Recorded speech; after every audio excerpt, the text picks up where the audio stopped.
To everything there is a season, and a time to every purpose under the heaven, a time to be born and a time to die, a time to plant, a time to reap that which is planted, a time to kill and a time to heal, a time to break down and a time to build up, a time to weep and a time to laugh, a time to mourn and a time to dance. I grew up on a tree farm. Trees for timber. Plant, grow for 40, 60 years. Cut. Cut, plant, grow. A cycle of life. 320 acres on a ridge above the Cowlitz River. Trees at all stages of life, just like my family. It is where I climbed ladder-like limbs of a great old fir, swaying in the winds at its top, and watching the clouds pass over Mount St. Helens. It is where my brother, sister, and I learned to work. Thick gloves and red rubber boots. Up and at 'em on Saturdays and summers. Hauling firewood, planting trees, burning slash piles, bud capping, pulling tansy, mulching trees with the Longview Daily News. It is where my dad danced his rain dance on the deck, asking the gods for a rain to quench the thirst of his beloved trees. Where I helped my mother make pickles, dilly beans, and crusty bread. It is where my nephews, Timber and Griffin, build forts with peeled viney maple and have grenade fights with wild cucumbers, where they have learned to work.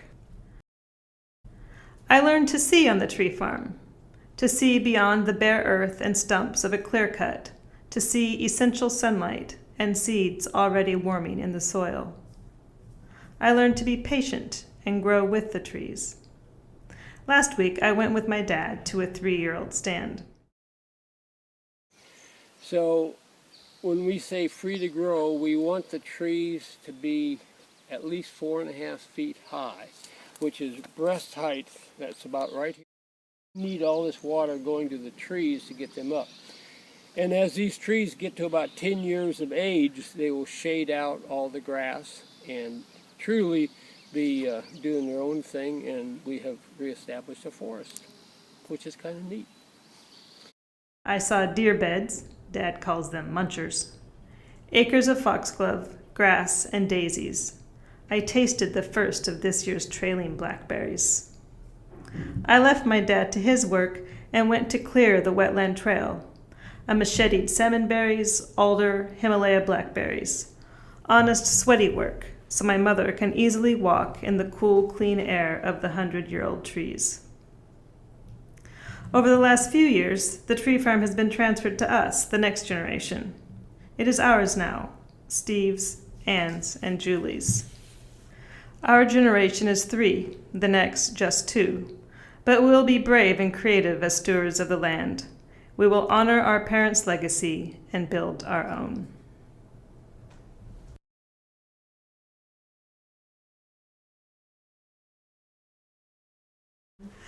As I sat down one evening, 'twas in a small cafe, a 40-year-old waitress to me these words did say, I see you are a logger, and not just a common bum, 'cause no one but a logger stirs his coffee with his thumb.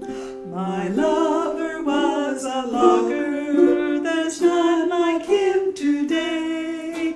If you poured whiskey on it, he'd eat a bale of hay. He never shaved his whiskers from off his horny hide.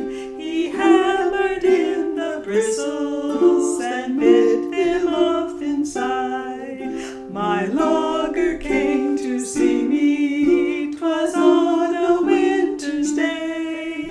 He held me in his fond embrace, which broke 3 vertebrae. He kissed me when we parted, so hard it broke my jaw. I could not speak to tell him he forgot his Mackinaw.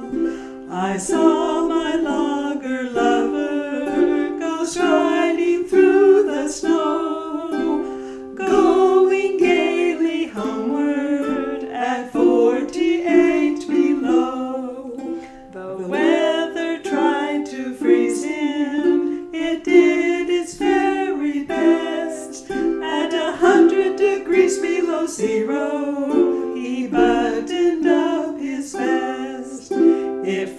froze clear down to China.